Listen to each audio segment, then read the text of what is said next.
অনেকে রাত ভোর জেগে জেগে নারী দেখো, ছবি দেখো, মোবাইলের অশ্লীল দৃশ্য দেখো।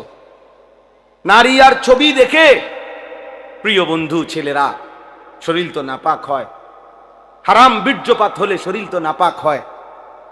পেশার নামাজও পড়লা না, শরীরটাও নাপাক, এই অবস্থায় ঘুমায় রইলা। আমার বন্ধু যদি এই রাত আর ভোর না হয়,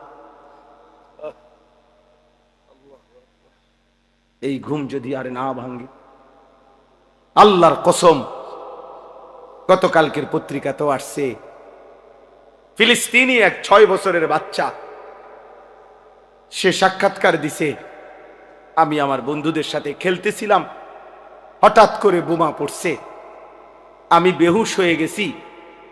আমার যখন হুঁশ আসছে, 6 বছরের মাসুম বাচ্চা বলতেছে, আমি হুঁশ ফিরে আসার পরে দেখি আমার ডান হাতটা নাই, আমার হাত আমার সাথে নাই, আমি আর হাত খুঁজে পাই নাই। কত অনাথ, কত অসহায়, কত বাচ্চা বাবার স্নেহ, মায়ের আদর থেকে বঞ্চিত। প্রিয় বন্ধু, প্রিয় ছেলেরা আমার, বাবারা আমার, ইনসাফের সাথে ভাইব। এই পৃথিবীতে এই মুহূর্তে রানিং মুসলমানের পবিত্র লাশ বোমার আঘাতে উপরে উঠে টুকরা টুকরা হয়ে ছিন্ন ভিন্ন হয়ে গেছে। ফিলিস্তিন যেন আরেকবার উহুদের ময়দান দেখাইছে যুবক। সেই আমিরে হামজার পবিত্র লাশ যেভাবে উহুদের যুদ্ধের মধ্যে কাইটা টুকরা টুকরা করা হয়েছে, ফিলিস্তিন গাজার জমিনে আবার ইমানদার মুসলমান ওইরকম ছিন্ন ভিন্ন লাশ দেখাইছে। এমন দুর্বিষহ মুসলমানের যখন হালাত, মা যখন কাঁদে, শিশু যখন কাঁদে, রক্তের উপরে যখন ইমানদার গড়াগড়ি খায়, এই যুবক, এই অবস্থায় তুমি উলঙ্গ ছবি দেখো, মোবাইল দেখো, নাচ দেখো, একটা সাজদা দাও না, এটা ইনসাফ না যুবক, এটা মুসলমানের বাচ্চা হইতে পারে না, এটা ইমানদারের সন্তান হইতে পারে না। বেটা তুই, বেটা তুই কোনো মানুষের বাচ্চা না, বেটা তোর ভিতরে কোনো ইনসানিয়ত বলতে, মনুষ্যত্ব বলতে বলতে কিচ্ছু নাই বেটা। তো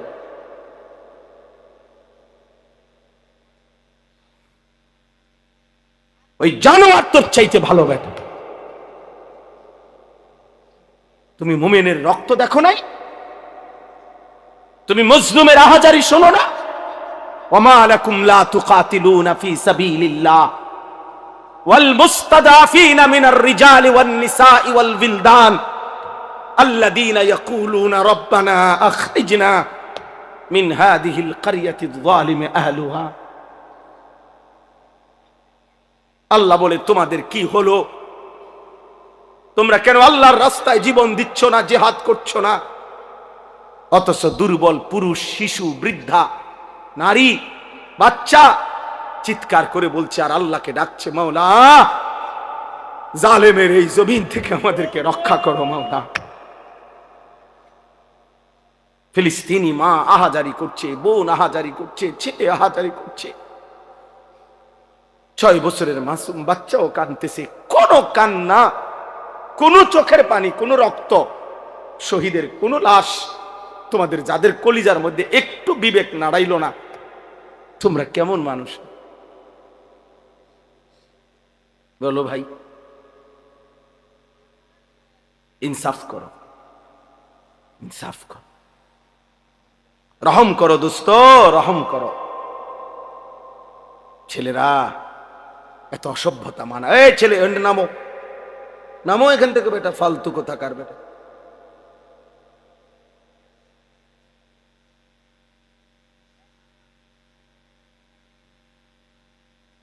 বলো মিয়া, ইনসাফ করো তোমরা, আমার কথায় রাগ হইও না, ইনসাফ করো। মুসলমানের সন্তান এমন হওয়ার কথা ছিল,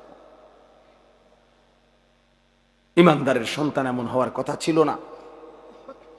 একজন মুসলমান, যার বাবা মুসলমান, মা মুসলমান, যার বংশ মুসলমান, যার রক্তে ইসলাম, এইভাবে আল্লাহকে ভুলে কিভাবে, এইভাবে আল্লাহকে ভুলে, এভাবে কিভাবে আল্লাহকে ভুলে?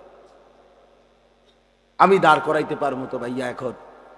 তোমরা যারা আজকের সারাদিনে এক ওয়াক্ত নামাজ পড়ো নাই, আমি তো দাঁড় করাইতে পারো। চেহারা দেখলে বোঝা যায় বেনামাজিরে। মুসলমানের সন্তান, বাপ, কার মতো চুল রাখলা বাবা? যে বেঈমান তোমার মা আর বোনের উপরে জুলুম করছে, যে বেঈমান তোমার ইমানদার ভাইয়ের রক্তে জমি ভাসায় দিছে, তুমি তার মতো সাজলা? ছি ছি ছি। মুসলমান এত নির্লজ্জ হয় কেন? ইমানদার এত আত্মমর্যাদাহীন হয় কিভাবে? মনে রাখেন, সবাই এবার বলি, বিজয় ফিলিস্তিনেরই হবে। এই 1450 বছরের ইতিহাসে কখনোই কোনো কালে সম্মুখ যুদ্ধে, মুখোমুখি লড়াইয়ে চূড়ান্ত ভাবে কোনো বেঈমান কখনোই জিতে নাই, ইমানদার কখনোই হারে নাই। এরা সেই ইহুদি ইসরায়েলের কুত্তারা, এদের ইতিহাস পরাজয়ের ইতিহাস। এরা মদিনার বনু নজির হেরে গেছে, এরা বনু কুরাইজা হেরে গেছে, এরা বনু কাইনুকা হেরে গেছে, এরা খায়বরের বেঈমান ইহুদি হেরে গেছে। এরা এই পৃথিবী বারবার দেখছে, আসমান ও জমিন বারবার সাক্ষী আছে, ইহুদি কুত্তারা কোনদিন পৃথিবীতে জিতে নাই, কোনদিন না ভাইয়া। জানো না তোমরা? আমরা ইতিহাস জানি, আলহামদুলিল্লাহ, কোনদিনও জিতে নাই, আজও জিতবে না, আজও জিতবে না ইনশাআল্লাহ। সময়ের ব্যবধান, সব জালেমের পতন একই সময়ে হয় না, একই সময়ে হয় না। কারো পতন 950 বছর পরে হইছে, কারো পতন 400 বছর পরে হইছে, কারো পতন 150 বছর পরে হইছে, কারো পতন সিরিয়ায় 48 বছর পরে হইছে, বাংলাদেশের জালেমের পতন 16 বছর পরে হইছে।